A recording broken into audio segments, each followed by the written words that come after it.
Abdoulaye Biot-Chané, bonjour.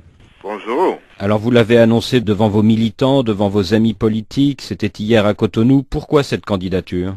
Bien, cette candidature, d'abord parce que j'ai été sollicité par de nombreux Béninois, et puis ensuite parce que la situation du pays est très très difficile, et donc j'ai considéré qu'il est effectivement opportun que je fasse une offre politique à notre pays et que je puisse rendre à ce pays ce que j'ai obtenu pendant toutes ces années. Vous avez été le directeur Afrique du FMI, aujourd'hui vous dirigez la Banque ouest-africaine de développement, vous avez donc le même profil qu'un Nicéphore Soglo ou qu'un Boni Yayi. Pourtant beaucoup de Béninois ont été déçus par ces deux chefs d'État. Qu'est-ce qui vous distingue de ces deux hommes? Je crois qu'il y a dans chaque personne une dimension personnelle. Le président Soglo il a fait beaucoup de choses, il a redressé l'économie du pays. Aujourd'hui, la situation est différente et je crois qu'il y a de nombreux compatriotes qui pensent que l'expérience que j'ai eue sur le plan national, l'expérience internationale, aussi bien à la Banque qu'au Fonds monétaire international, permet de donner des solutions aux problèmes de développement. Oui, mais Boni Yayi a dirigé lui aussi la BOAD et il a fait beaucoup depuis 4 ans contre les filières mafieuses, contre la corruption. Qu'est-ce qui vous distingue de lui? Beaucoup de choses. Je crois qu'au niveau des valeurs, au niveau de notre pratique, il y a de très grosses différences. Et enfin, au niveau du parcours personnel de chacun d'entre nous, il y a de très grosses différences. Moi, j'ai toujours dirigé les entreprises ou les unités que j'ai eues en charge et j'ai eu des résultats. Voulez-vous dire que Boni Yayi n'a pas eu de résultats? Au Bénin, j'en doute précisément puisque vous parlez de la lutte contre la corruption et les indicateurs le montrent clairement, ce gouvernement n'a pas eu des résultats.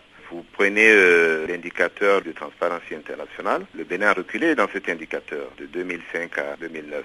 Et les Béninois tous les jours se plaignent de toutes les dérives justement mafieuses dont vous avez parlé. Le Bénin financièrement est aujourd'hui littéralement au bord de la faillite. Sur le plan social, le Bénin passe de la pauvreté à la précarité. Et donc je crois que les Béninois attendent beaucoup de leurs dirigeants. Abdoulaye Biot-Chané, vous êtes originaire du nord du pays, comme le président actuel, mais beaucoup disent que Boni Yayi bénéficiera dans le nord de la prime au sortant, tandis qu'Adrien Ounbedji fera le plein des voix dans le sud. Quel espace politique va-t-il vous rester? Il me restera l'espace politique des Béninois. Parce que, voyez-vous, je crois que, premièrement, les Béninois ont évolué beaucoup plus qu'on ne pense. Et ensuite, ils sont aujourd'hui confrontés, tous, qu'ils soient du nord comme du sud, à des difficultés auxquelles ils entendent trouver des solutions. Et donc, je crois qu'il n'y a pas d'électorat captif, comme vous semblez l'indiquer. Moi, je me situe comme le candidat de tous les Béninois, qu'ils soient du nord comme du sud. Quand on dit que vous êtes le troisième homme, ça vous gêne?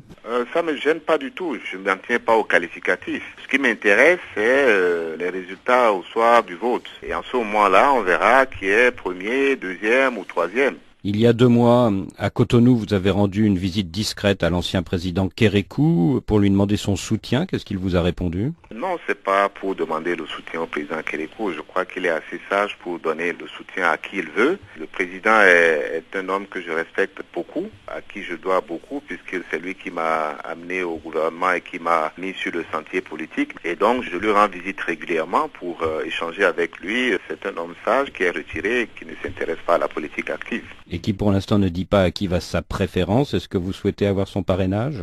Écoutez, je me satisfais d'aller recueillir sa sagesse de temps en temps et je pense que c'est largement suffisant. Vous avez mis en place une alliance des partis politiques, mais c'est tout neuf. Est-ce que vous ferez le poids face à de grosses machines politiques comme la mouvance Cori de Boni Yayi ou l'Union fait la nation d'Adrien Ounbedji? Vous savez, j'ai une alliance de partis qui, pour certains, date de l'indépendance. L'alliance du président Yayi est une alliance récente aussi. Elle date de moins de 6 ans. Et donc le critère sera au finish qui arrive à convaincre les Béninois qu'il a la solution à leurs problèmes.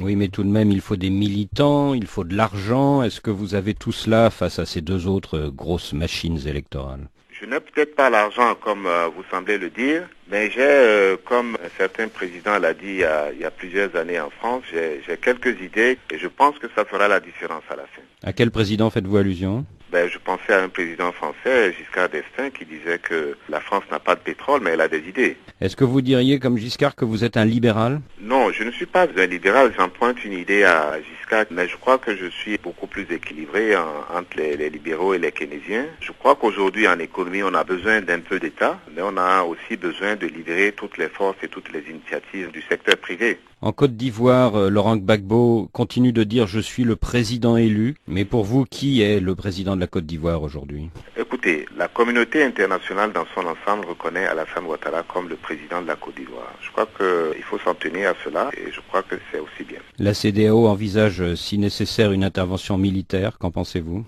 Je pense qu'il faut explorer toutes les pistes. J'espère qu'on n'en arrive pas à une solution militaire et donc j'espère que la solution qui est proposée par les dirigeants de la CEDEAO soit acceptée par toutes les parties. Et je souhaite de tout mon cœur que la paix revienne dans ce pays, dans le meilleur intérêt bien sûr du système démocratique qui est en place. Abdoulaye Biot Chané, merci.